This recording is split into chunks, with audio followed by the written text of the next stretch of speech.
आप सब लोगों को मेरा नमस्कार। आज का दिन भारत के इतिहास में एक तरह से भारतीय जनतंत्र के लिए काला दिन साबित हुआ। आज संसद के अंदर दिल्ली के लोगों को गुलाम बनाने वाला बिल पास कर दिया गया। ये बिल दिल्ली के लोगों को बेबस बना देता है, असहाय बनाता है, लाचार बनाता है, गुलाम बनाता है। जब हम आजाद नहीं हुए थे 1935 में, अंग्रेजों ने एक कानून बनाया था। उस कानून का नाम था गवर्नमेंट ऑफ इंडिया एक्ट। उस कानून में अंग्रेजों ने यह लिखा था कि भारत में चुनाव तो होंगे, लेकिन जो सरकार चुनी जाएगी उसको कोई काम करने की पावर नहीं होगी, काम करने की शक्तियां नहीं होंगी।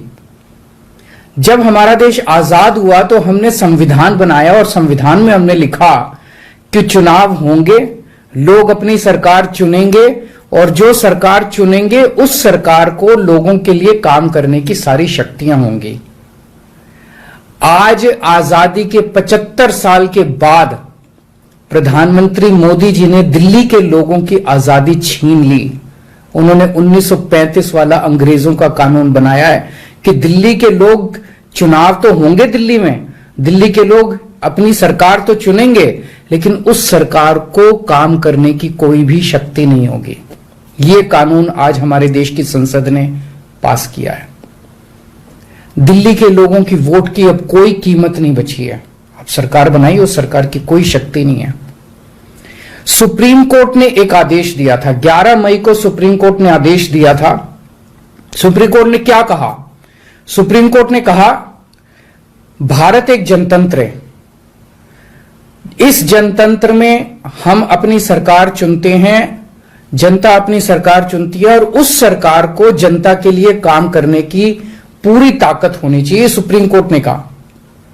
प्रधानमंत्री जी ने एक ही हफ्ते के, सुप्रीम कोर्ट का जैसे आदेश आया, एक हफ्ते के बाद उसको सुप्रीम कोर्ट के आदेश को पलट दिया और उसके खिलाफ एक अध्यादेश लेके आए। और आज हमारे देश की संसद ने उस अध्यादेश को इस देश का कानून बना दिया कि अब दिल्ली के लोगों की चुनी हुई सरकार को काम करने की कोई ताकत नहीं होगी।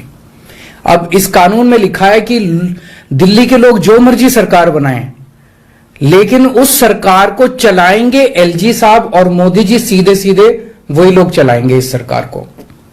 तो इससे साफ जाहिर है कि प्रधानमंत्री मोदी जी कह रहे हैं कि मैं सुप्रीम कोर्ट को भी नहीं मानता। जिस देश के प्रधानमंत्री उस देश की सर्वोच्च अदालत को नहीं मानते, उस देश का क्या भविष्य हो सकता है? सीधे सीधे वो कह रहे हैं सुप्रीम कोर्ट जो मर्जी आदेश पास करे, अगर मुझे सुप्रीम कोर्ट का आदेश पसंद नहीं आया तो मैं उसके खिलाफ कानून बना के सुप्रीम कोर्ट के आदेश को पलट दूंगा। इतना अहंकार हो गया इन लोगों को। इन लोगों ने देखा कि दिल्ली में आम आदमी पार्टी को हराना बहुत मुश्किल है। पिछले 4 चुनाव सीधे सीधे 2013 में, 2015 में, 2020 में और उसके बाद एमसीडी का चुनाव, सीधे सीधे 4 चुनाव बीजेपी आम आदमी पार्टी से दिल्ली में हार गई। दिल्ली के अंदर 25 साल से ज्यादा हो गए अब बीजेपी की सरकार नहीं बनी है। 25 साल से इनको वनवास दिल्ली के लोगों ने दिया हुआ है। तो इनको लगा कि आम आदमी पार्टी को हराना मुश्किल है, तो उन्होंने चोर दरवाजे से, पीछे से चोर दरवाजे से इन्होंने दिल्ली की सत्ता को हथियाने की कोशिश की है। दिल्ली के लोगों ने एक बार आम आदमी पार्टी को 70 में से 67 सीट दी और 3 सीट बीजेपी को दी। दूसरी बार 70 में से 62 सीट दी और 8 सीट बीजेपी को दी। तो एक तरह से दिल्ली की जनता ने चिल्ला चिल्ला के बीजेपी को कहा है कि दिल्ली के अंदर दखल अंदाजी मत करना। प्रधानमंत्री जी को साफ साफ शब्दों में दिल्ली के लोगों ने कहा, 7 सीट उनको नेशनल चुनाव में 7 सीट दी और दिल्ली के चुनाव में 3 सीट दी। तो मोदी जी को साफ साफ दिल्ली की जनता ने कहा कि दिल्ली के काम में दखल अंदाजी मत करना, आप देश संभालो। लेकिन मोदी जी कहते हैं मैं जनता की बात नहीं मानता। इतना अहंकार हो गया, ना जनता को की बात मानते, ना सुप्रीम कोर्ट की बात मानते। और आपको पता है इस कानून में क्या लिखा है, जो कानून आज पास किया है?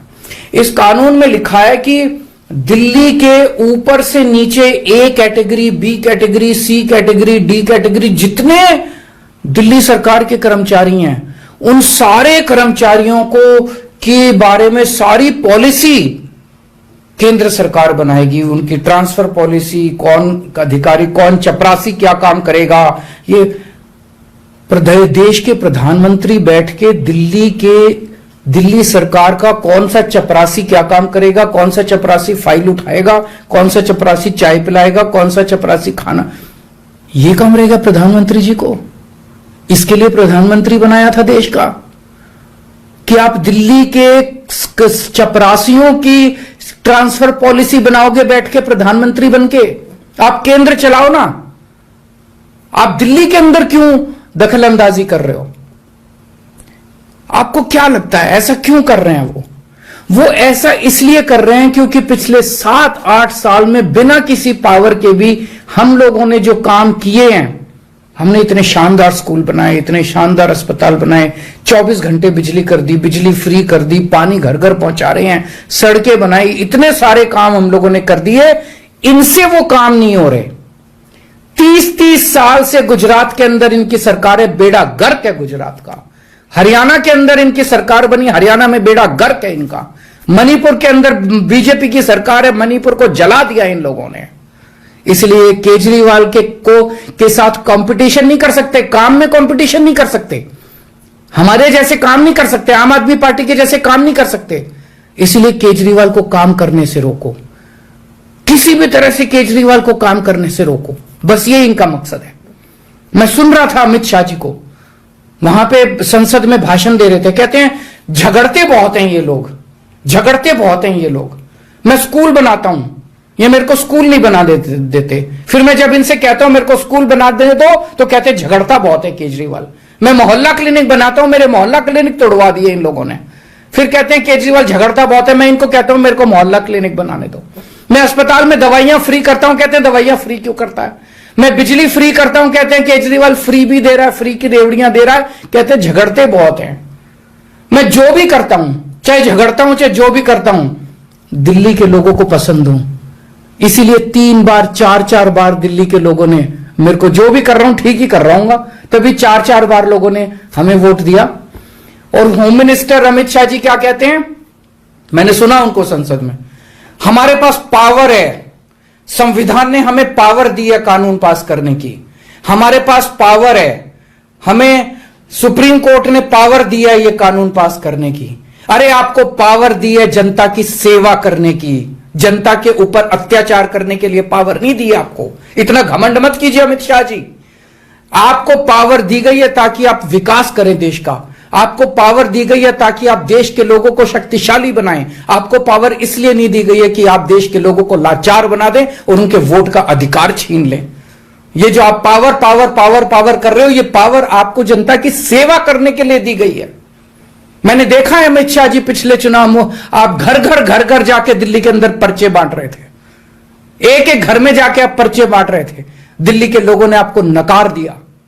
अब आप दिल्ली के लोगों को तमाचा मारने आ गए। केजरीवाल से नफरत करते करते इस नफरत में इतने अंधे हो गए कि आपने दिल्ली के लोगों के ऊपर अत्याचार करना चालू कर दिया। और मैं प्रधानमंत्री जी को याद दिलाना चाहता हूं, 2014 के चुनाव में प्रधानमंत्री जी आप खुद आए थे दिल्ली, आपका भाषण उठा के देखिए। आपने दिल्ली की जनता को प्रॉमिस किया था कि मेरे को प्रधानमंत्री बना दो, मैं अब दिल्ली को पूर्ण राज्य बनाऊंगा। उसके पहले, हर चुनाव के पहले भारतीय जनता पार्टी ने आंदोलन किए हैं दिल्ली के अंदर दिल्ली को पूर्ण राज्य बनाने के लिए। और आज आप लोगों ने दिल्ली के लोगों की पीठ में छुरा घोंप दिया, अपनी वादे से मुकर गए।